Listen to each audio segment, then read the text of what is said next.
dimulai kalau tepuk tangannya belum meriah.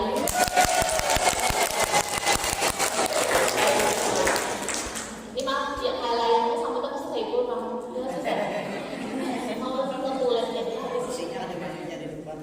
makanya kalau hari ini kita bawa kursi masing-masing.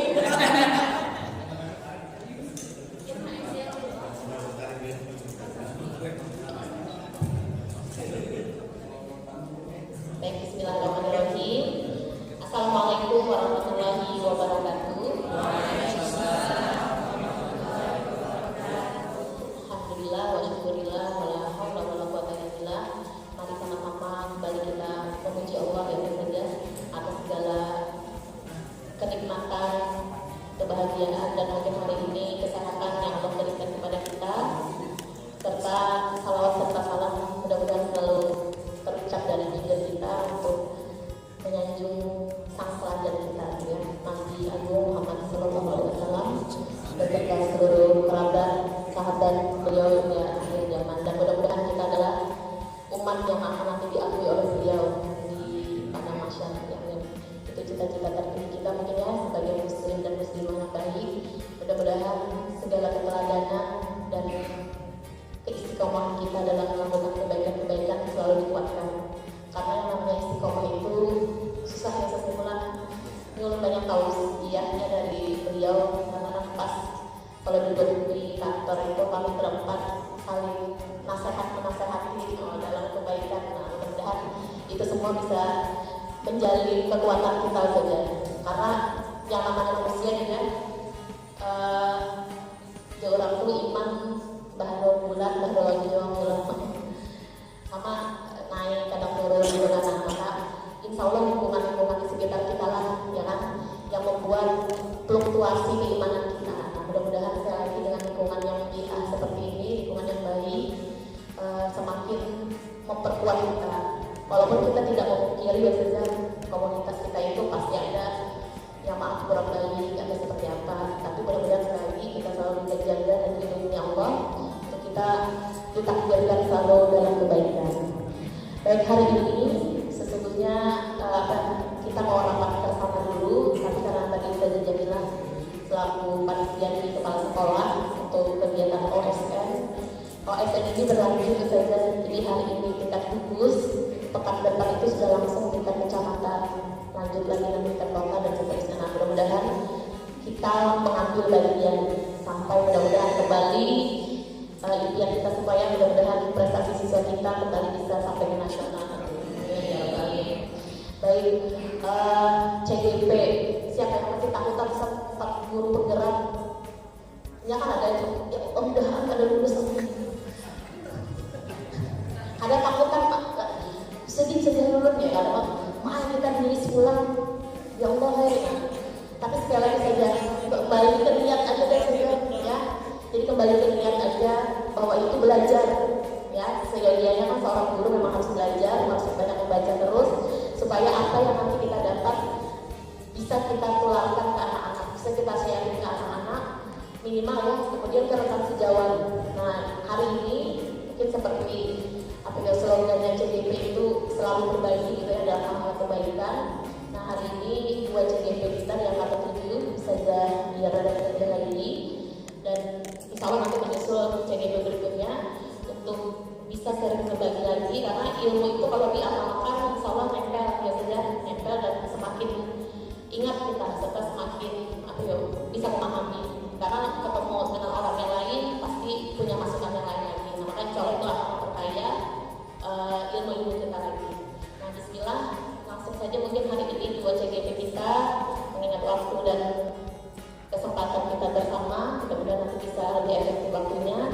Langsung saja nanti kita persilakan kepada dua narasumber CGP angkatan 7 untuk sharing ilmu yang mereka dapat tentang budaya positif yang memang kalau ini kita terapkan terus ya saja, kita bergandengan tangan kemudian sama-sama mengingatkan seluruh siswa kita.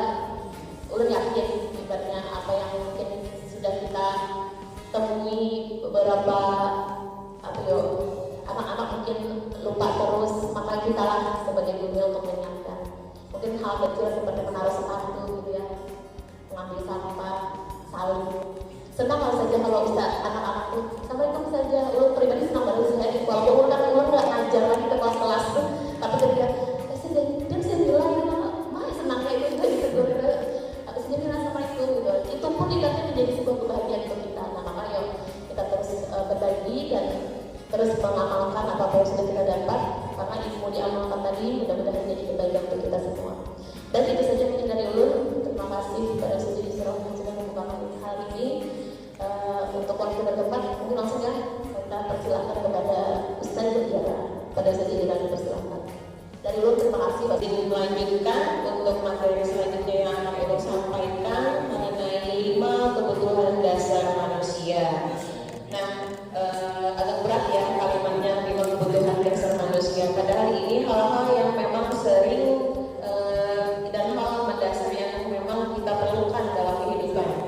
Nah, jadi intinya apapun tindakan perbuatan yang kita lakukan itu pasti memiliki tujuan tertentu. Nah, jadi semua yang kita lakukan itu sebenarnya adalah segala sesuatu usaha terbaik kita untuk mendapatkan apa yang kita inginkan. Nah, jadi sebetulnya saat itu kita sedang memenuhi satu atau lebih kebutuhan yang saat itu sedang kita ingin penuhi. Nah, kemudian semua orang senantiasa berusaha untuk memenuhi kebutuhannya dengan berbagai macam cara. Bila mereka tidak mendapatkan kebutuhannya dengan cara yang positif, maka bisa jadi mereka akan memperolehnya dengan cara hal-hal yang negatif. Nah, sebagai contoh di sini silakan dibaca Ustazah pertanyaan pemantik. Di sini Ibu Zainab Nurwali kelas 2A di SD Pelita Hati sedang bingung menghadapi ulas salah satu murid di kelasnya yang bernama Aji. Beberapa anak di kelas 2A telah datang padanya dan mengeluhkan, kok Aji ini sering sekali datang ke teman-temannya pada jam istirahat dan minta bekal. Minta mau dong, bagi dikit dong. Tau-taunya habis punya temannya. Nah, jadi dia juga bisa kadang-kadang memintanya dengan cara paksa seandainya teman-temannya tidak memberinya ya. Nah, jika Anda menghadapi situasi seperti Ibu Zainab, apa yang akan Anda lakukan? Menurut Anda kira-kira apa alasan Aji melakukan itu? Nah, sebelum kita lanjutkan tentang kasus dari Aji ini akan berkaitan dengan 5 kebutuhan dasar yang akan ulun bahas. Adakah di sini yang waktu sekolah ketujuh minta bekal kawan? Jadi ingat lagi lah. Oke. Yang pertama ini adalah kebutuhan bertahan hidup. Seperti hal-hal yang bersifat fisiologis ya, misalnya kesehatan, rumah, dan makanan. Nah, kalau kita ingat dari kasus Aji tadi, kalau Aji ditanya oleh Ibu Zainab kenapa dia suka minta bekal dari teman-temannya bahkan secara paksa. Nah, kalau jawabannya adalah karena dia lapar dan orang tuanya tidak membawakannya bekal makan siang, nah maka ternyata hal yang mendasari perbuatan yang dilakukan Aji tersebut suka meminta bekal kepada temannya adalah berdasarkan satu kebutuhan dasarnya tidak terpenuhi, yaitu kebutuhan untuk bertahan hidup. Makanya kadang ngasih sarapan, kadang beli bekal juga buat makan siang. Orang-orang dikasih uang saku buat jajan. Nah, ini refleksi juga ya untuk kita semuanya ya. Jadi hal-hal yang terjadi pada anak kita itu pasti memiliki tujuan-tujuan tertentu dan pasti didasari oleh ada salah satu atau lebih kebutuhan dasar manusianya yang tidak terpenuhi. Nah, selanjutnya kebutuhan dasar tentang kasih sayang dan rasa diterima. Kebutuhan untuk diterima ini meliputi kebutuhan psikologis, misalnya koneksi sosial, kebutuhan untuk memberi dan menerima kasih sayang, serta untuk merasa menjadi bagian dari sebuah kelompok.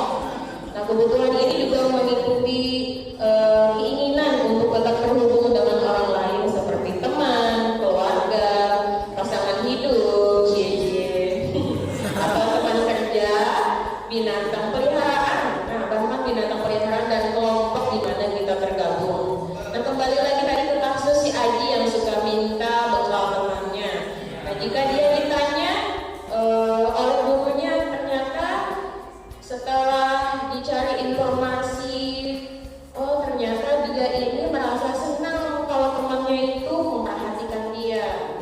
minta Pak, kasih dong, kadang mau. Jadi otomatis teman-temannya tertuju perhatiannya kepada si Aji. Nah, di sini ada rasa di hati Aji, dia merasa senang bahwa temannya itu menjadi perhatian kepada dia. Nah, kemudian temannya ini malah melaporkan kepada guru. Nah, guru menjadi perhatian lagi kepada si Aji. Jadi ini adalah salah satu cara dia untuk mencari perhatian dari teman-teman dan gurunya. Dan mungkin hal ini terjadi karena di rumah orang tuanya tidak memperhatikan dia. Berarti kebutuhan akan kasih sayang Aji tidak dapat terpenuhi di rumah. Nah, kemudian yang ketiga adalah kebutuhan akan penguasaan. Nah, ini biasanya setiap anak itu pasti ingin diakui di suatu komunitasnya ya. Nah, apalagi berdasarkan kemampuan yang dia miliki. Nah, kadang-kadang kalau anak yang kompeten, terampil, diakui atas prestasi dan keterampilannya, itu ingin didengarkan dan memiliki rasa harga diri yang tinggi. Nah, kembali lagi ke kasus Aji tadi. Nah, jadi ketika dia ditanya, dia akan menjawab, oh dia merasa hebat karena temannya takut. Temannya masih bekal karena mungkin diancam, atau dia merasa sok berkuasa di kelas, atau dengan ancaman kalau tidak memberikan bekal dia akan dipukul atau seperti apa. Nah, jadi dia merasa hebat karena teman-temannya dengan kekuasaan yang dia miliki menuruti apa keinginan Aji untuk memberikan makanan bekalnya. Nah, jadi ini dia mau memenuhi kebutuhan dasarnya akan kekuasaan. Selanjutnya kebebasan, kebutuhan akan pilihan. Bisa jadi Aji ini hidupnya monoton, itu saja ya. Jadi dia itu pengen sesuatu yang berbeda, pengen banyak pilihan di hidupnya. Bisa jadi di rumah dikasih makan cuma telur dadar aja, dikasih ikan asin aja, sedangkan teman-temannya di sekolah wow, nangkep harian bekal yang sekarang macam-macam ya, mau dikasih hiasan dan lain-lainnya. Nah, jadi dia itu tertarik untuk menemukan pilihan-pilihan yang lebih menarik ya di sekitar teman-temannya. Jadi dia itu sedang berusaha untuk memenuhi kebutuhannya akan kebebasannya. Nah, selanjutnya kesenangan, kebutuhan untuk merasa senang. Ternyata hal-hal yang dilakukan oleh Aji tersebut dia cuma mencari kesenangan doang ya, pengen main-main atau mencari lelucon buat sebagai bahan tertawaan untuk dia. Mungkin karena hidupnya bete kayak gitu-gitu aja, di rumahnya orang tuanya tidak bisa mengajak berbicara ataupun saling bercanda. Nah, jadi dia mencari sesuatu di tempat lain, yaitu dengan lingkungan teman-temannya, salah satunya dengan cara meminta bekal. Nah, insya Allah ini materi tentang 5 kebutuhan dasar yang bisa Ulun sampaikan. Selanjutnya masih dengan 5 lagi, tapi ini judulnya adalah 5 posisi kontrol. Nah, ngomong-ngomong soal kontrol, nah, kita sebagai guru ataupun atasan ataupun orang tua di rumah, ketika kita menghadapi anak atau siswa dan dihadapkan pada suatu masalah, biasanya kita akan menyelesaikannya dengan memposisikan diri kita dengan berbagai macam posisi kontrol. Posisi kontrol apa saja? Nah, ini bisa jadi bahan refleksi bagi ustadz-ustadzah ya. Selama ini menggunakan posisi kontrol yang mana? Apakah sudah tepat? Apakah ternyata salah selama ini? Ya, yuk disimak baik-baik supaya kita bisa menjadi pengajar yang lebih baik lagi dalam membimbing anak-anak kita dengan posisi kontrol yang tepat untuk anak kita. Nah, pertama, sebagai penghukum. Nah, ini ya, sebagai penghukum ini dari kalimatnya kita udah tahu. Jadi hukuman itu bukan cuma secara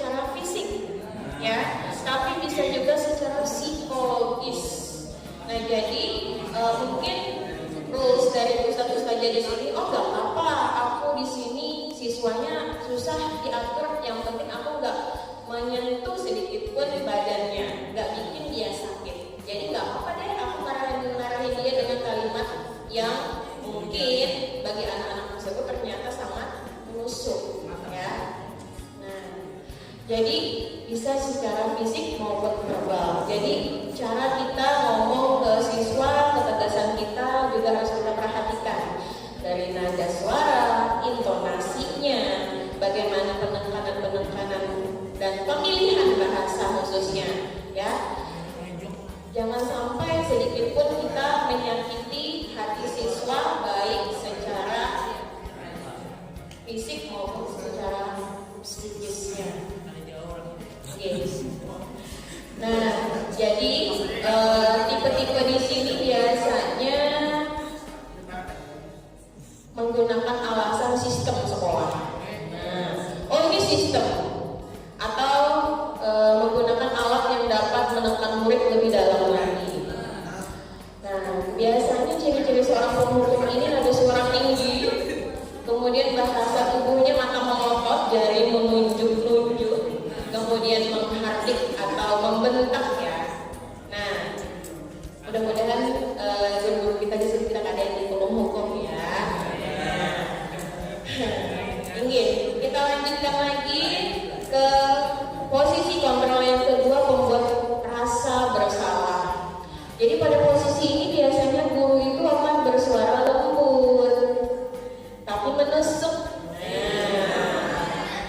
Membuat rasa bersalah ini biasanya menggunakan keheningan kelas, membuat orang lain itu merasa nggak nyaman. Jadi siswa itu dibuat gerah dan tidak nyaman dengan pembicaraan yang dibicarakan oleh guru tersebut. Jadi kata-kata yang keluar dengan lembut akan seperti ini, ya. Contohnya, Ustazah sangat kecewa sekali dengan kamu. Berapa kali sih harus diberitahu? Gimana coba kalau orang tua kamu tahu kalau kamu berbuat begini? Pasti akan jadi sedih kalau punya anak seperti kamu.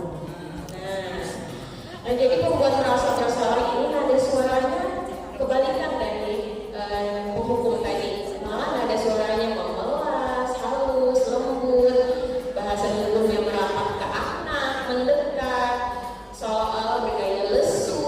Nah, tapi tadi kalimat-kalimatnya menusuk langsung ke hati si anak, bahkan bisa membuatkan mental anak langsung down.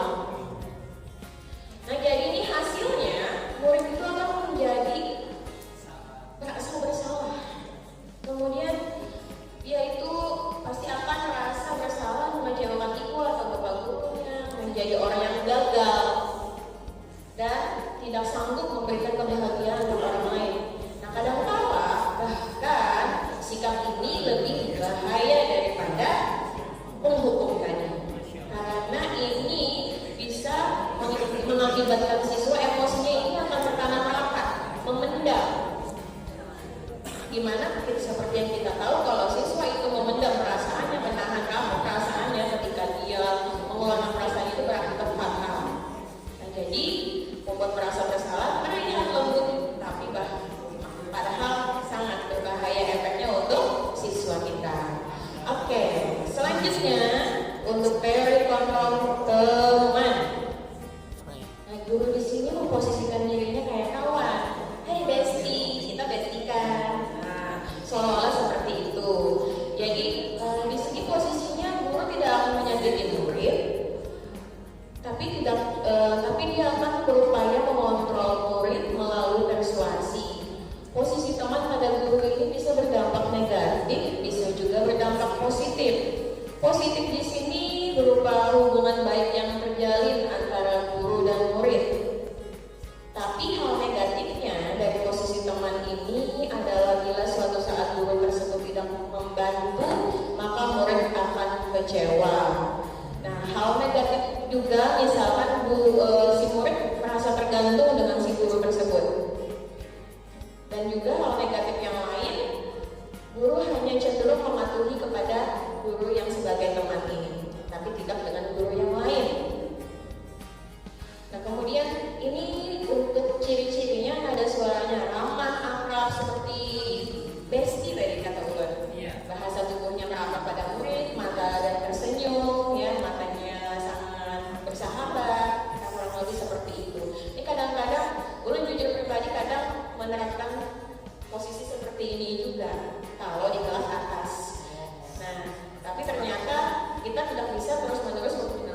posisi sebagai teman.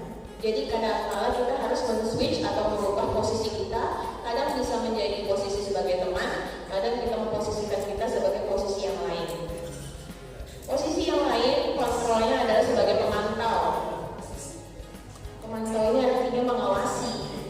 Nah, pada saat kita mengawasi, kita itu bertanggung jawab atas perilaku yang kita awasi. Biasanya posisi pemantau ini berdasarkan peraturan-peraturan dan konsekuensi. Jadi dengan menggunakan sanksi atau konsekuensi, biasanya kita itu bisa memisahkan antara hubungan pribadi kita dengan murid dan juga sebagai seseorang yang menjalankan sebagai posisi sebagai pemantau. Nah, biasanya ya seorang pemantau ini yang diandalkannya adalah catatan atau rekod dari si siswa. Jadi kita itu sudah memiliki catatan data yang dapat digunakan sebagai bukti atas perilaku siswa kita. Nah, jadi posisi yang lebih baik kita gunakan ketika menjadi pemantau, kita harus memiliki data-data yang konkret mengenai siswa kita.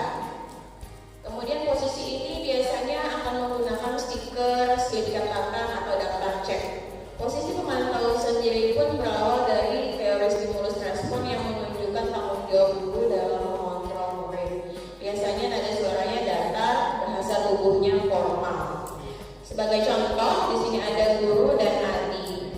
Bisa dibaca satu saja. Kata gurunya, Adi, tahukah kamu jam berapa kita memulai? Tahu, Pak. Kemudian kamu terlambat 15 menit ya. Apakah kamu sudah mengerti konsekuensi yang harus dilakukan apabila terlambat? Kata guru tersebut. Kemudian Adi di sini menjawab, paham Pak. Saya harus tinggal kelas pada jam istirahat nanti dan mengerjakan tugas ketertinggalan saya. Kemudian gurunya menjawab, ya benar, nanti saat jam istirahat kamu harus tinggal di kelas untuk menyelesaikan tugas yang tertinggal tadi. Saya tunggu. Nah, jadi di sini mengandalkan catatan siswa dan juga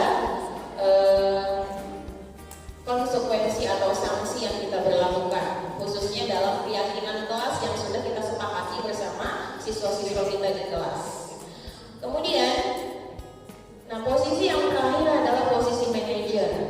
Diharapkan kita sebagai guru bisa memposisikan diri kita akhirnya pada posisi manajer.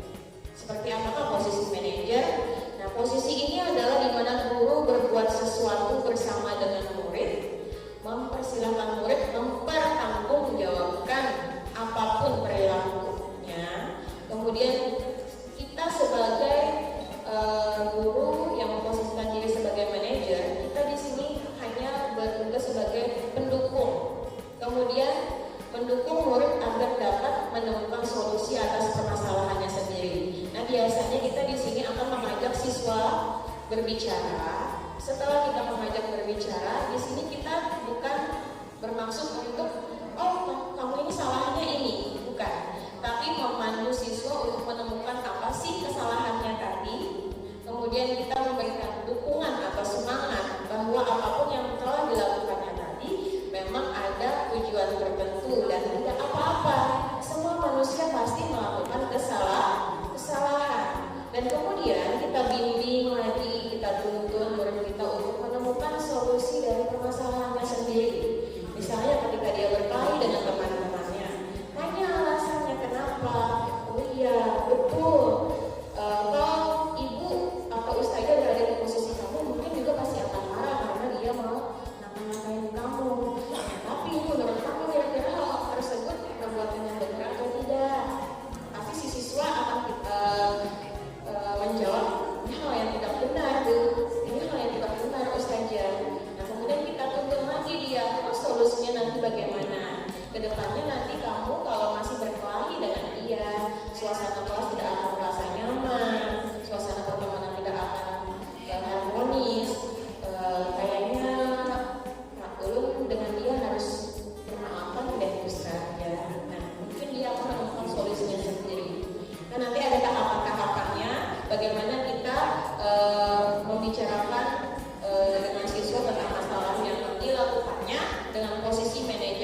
tujuan akhir dari 5 posisi kontrol ini sebenarnya adalah untuk mencapai posisi sebagai manajer.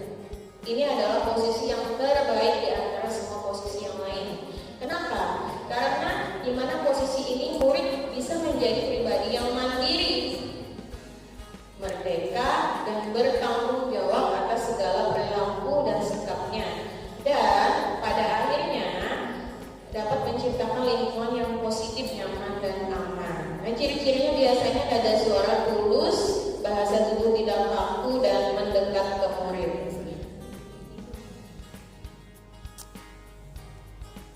Ini seperti yang tadi sudah Ulun contohkan.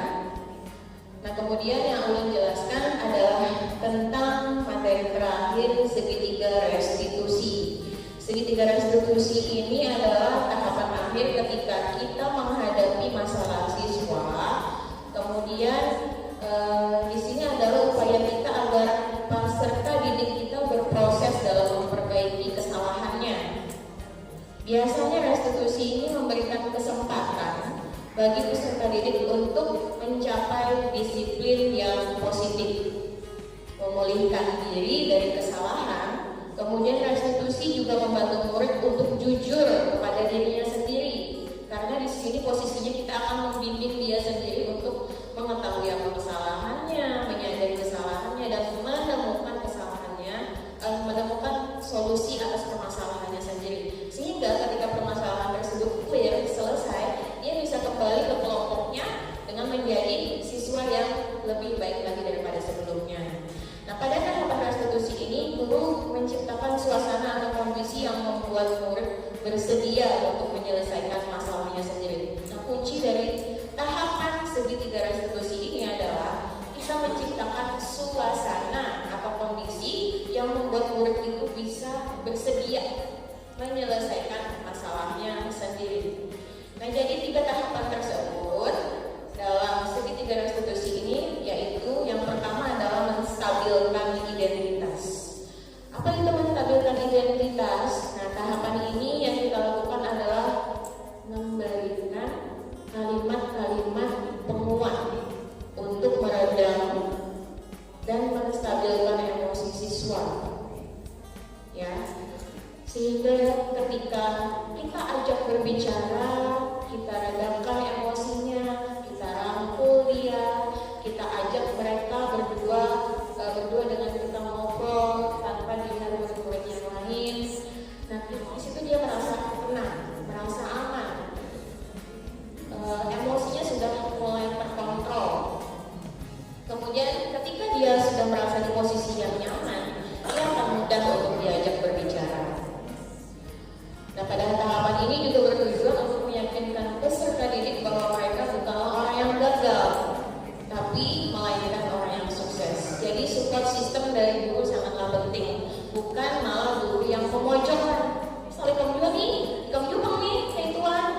Nah, jadi support system di sini adalah berasal dari guru tersebut.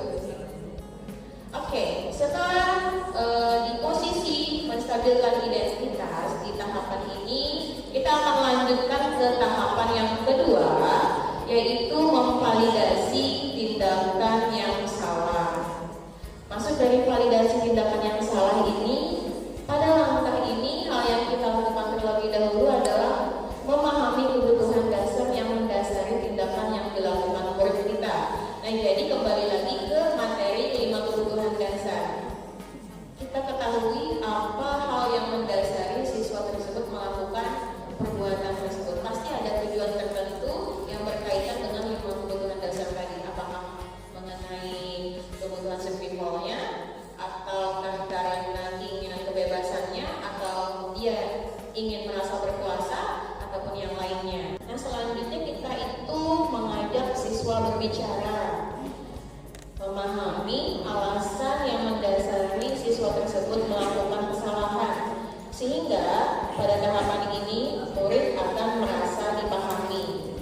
Nah, validasi tindakan yang salah tadi, ternyata kita harus mengetahui hal-hal mendasar apa sih yang menyebabkan siswa melakukan hal tersebut, dan ini berkaitan dengan 5 kebutuhan dasar tadi. Kemudian di sini posisi kita tidak memojokkan siswa ya, tapi memberikan pemahaman dan mendukung siswa. Dan yang terakhir adalah tahap menanyakan keyakinan kelas. Nah, kembali lagi, setelah tadi siswa berhasil kita stabilkan identitasnya, kita redam emosinya, suasananya sudah menjadi nyaman, kemudian kita coba bicara ke hal yang lebih lanjut lagi, kita validasi tindakannya yang salah, apa yang menyebabkan dia melakukan hal tersebut. Nah, baru kita kembalikan ke keyakinan kelas yang sudah disepakati sebelumnya. Nah, jadi ketika langkah pertama dan kedua itu sukses dilakukan, maka secara psikis anak-anak akan siap dihubungkan ke nilai-nilai yang dia percaya, yaitu nilai-nilai keyakinan kelas yang sudah ia sepakati bersama di kelas bersama dengan guru dan teman-temannya. Nah, jadi dia akan menjadi sosok pribadi dan masa depan yang lebih baik lagi. Kita akan menanya di sini, kamu mau seperti apa sih nanti ke depannya? Ketika siswa menjawab, saya mau jadi orang yang lebih baik lagi, Ustazah. Saya mau rukun dengan teman-teman. Nah, kalau dia sudah menyampaikan apa harapannya di masa depan, tugas seorang guru adalah fokus mengarahkan si murid ini untuk tetap fokus pada rencana yang mereka inginkan di masa mendatang. Nah, kemudian segitiga restitusi ini dapat menumbuhkan motivasi internal pada murid untuk melaksanakan disiplin positif dan terbiasa mencari solusi untuk permasalahannya. Untuk contoh video mengenai penerapan segitiga restitusi, boleh dibuka? Boleh dibuka? Nah, ini sebenarnya tugas dari modul saya kepada budaya positif ini. Jadi kita bagaimana mengaplikasikan segitiga restitusi pada kasus-kasus tertentu kepada siswa kita. Nah, kebetulan kalau boleh sharing sedikit untuk tugas ini, kemarin kita sudah libur siswanya, jadi nggak ada siswa lagi. Jadi terpaksa kemarin saya ngajak anak saya sendiri ke sekolah di hari libur, di hari Minggu, dan izin dengan Ustazah Dini dan Ustazah Sarini untuk pinjam kelas. Dan tukang kameranya suami saya sendiri. Jadi sekeluarga bekerja sama. Dan untuk skenario-nya sungguh-sungguh mengajari anak, dan alhamdulillah berhasil meskipun dengan gaya yang matang, karena sudah tinggal ke skenario paling akhir ternyata blank, lupa ngulang lagi, maju si anak. Jadi dibujuk-bujuk beli ini nanti beli ini.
screening lagi kira-kira keyakinan kelas apa yang saat itu dilupakan dan tidak dikerjakan.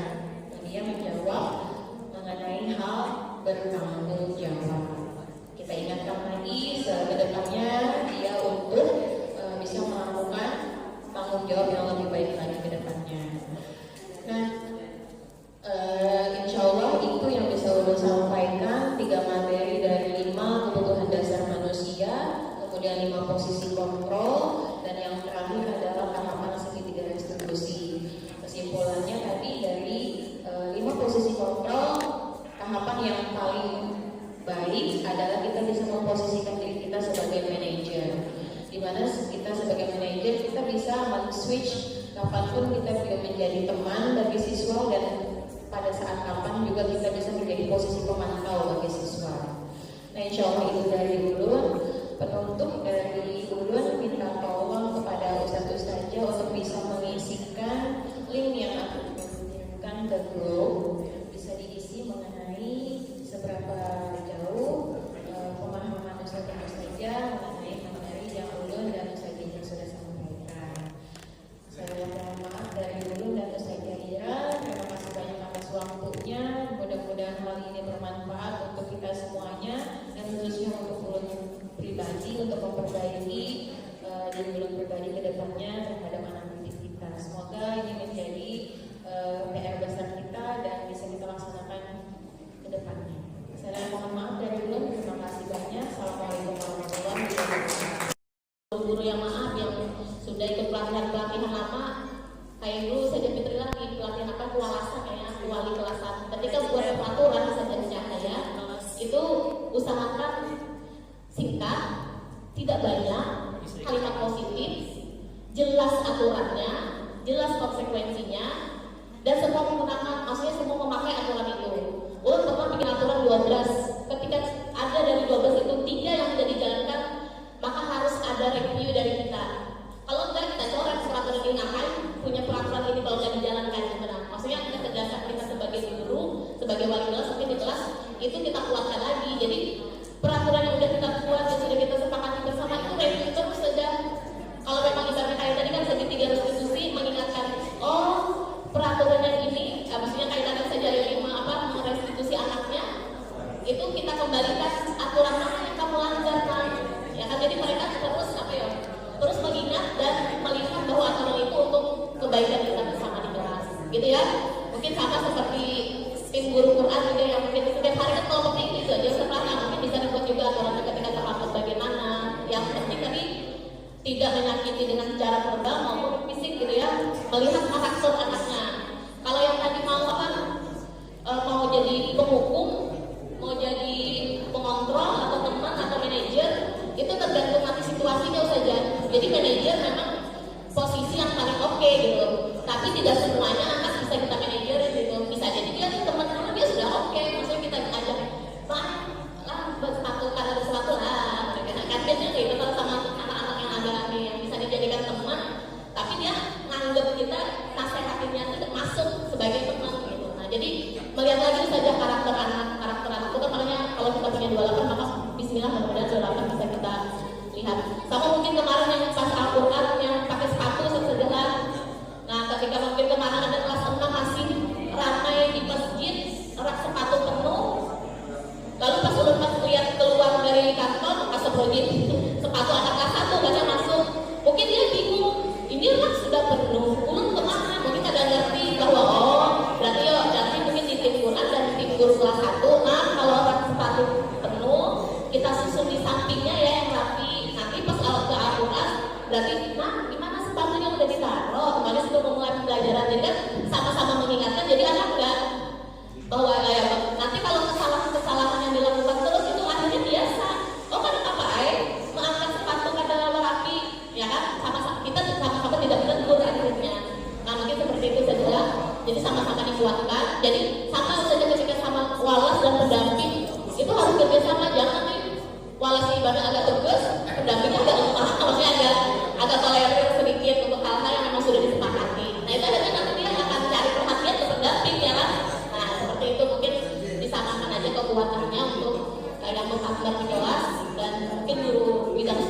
bisa lihat oh apa sih aturan yang ada di kelas ini, mungkin menyesuaikan. Seperti itu sudah mungkin tambahannya untuk budaya positif, aturan dan bagaimana kita merestitusi anak-anak. Oke, itu mungkin dari dulu Yusuf. Terima kasih kalau ada tambahan lagi.